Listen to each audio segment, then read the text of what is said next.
Assalamualaikum warahmatullahi wabarakatuh. Perkenalkan, nama saya Rinaldi Arrahman Cahyono dari kelas 11 DPP 2. Di sini saya akan menjelaskan tentang infrastruktur jalan dan jembatan. Yang pertama, apa itu jalan dan jembatan? Jalan adalah prasarana transportasi darat untuk memfasilitasi pergerakan kendaraan, orang, dan barang dari satu tempat ke tempat yang lain. Jembatan, struktur bangunan yang menghubungkan dua wilayah yang terpisah oleh hambatan seperti sungai, lembah, atau infrastruktur lain seperti jalan raya. Yang kedua, fungsi jalan dalam kehidupan. Yang pertama, mobilitas, memperlancar pergerakan manusia dan barang. Yang kedua, ekonomi, mendukung aktivitas perdagangan dan distribusi logistik. Yang ketiga, konektivitas, menghubungkan antara wilayah kota dan kota terpencil. Klasifikasi jalan berdasarkan fungsi. Klasifikasi jalan berdasarkan fungsi menentukan kapasitas, kecepatan, rencana, dan standar geometrik yang harus dipenuhi. Yang pertama, arteri, jalur utama, jarak jauh, kecepatan tinggi. Kolektor, penghubung arteri dengan lokal. Lokal, melayani perjalanan jarak dekat. Lingkungan, akses dalam kawasan kecil. Berdasarkan status, jalan nasional, jalan provinsi, jalan kabupaten atau kota, dan jalan desa. Struktur dan bagian jalan. Yang pertama, badan dan perkerasan jalan. Yang kedua, bahu jalan dan drainase. Yang ketiga, trotoar dan median.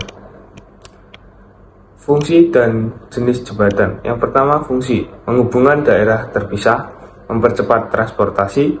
Yang ketiga, mendukung distribusi barang dan terakhir, mengatasi hambatan alam.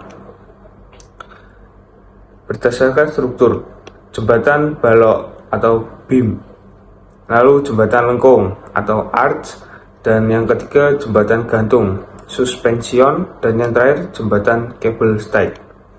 Berdasarkan material, yang pertama ada kayu dan baja, yang kedua beton konvensional, yang ketiga beton tulang, yang terakhir kombinasi material. Bagian-bagian jembatan. Yang pertama, bangunan atas, substruktur. Yang kedua, bangunan bawah. Yang ketiga, pondasi.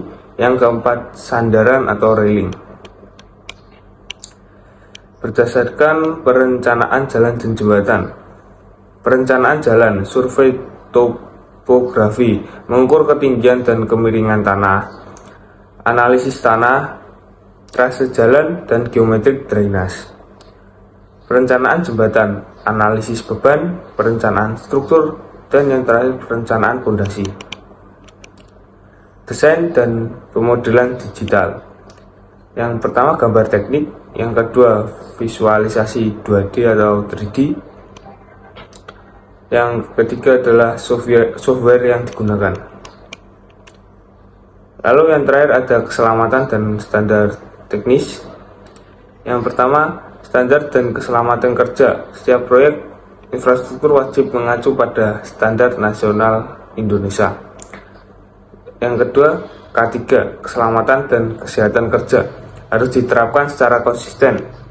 Yang pertama, pengguna alat pelindung diri atau APD dengan lengkap, penerapan prosedur kerja yang aman, dan yang terakhir pencegahan kecelakaan kerja di lapangan.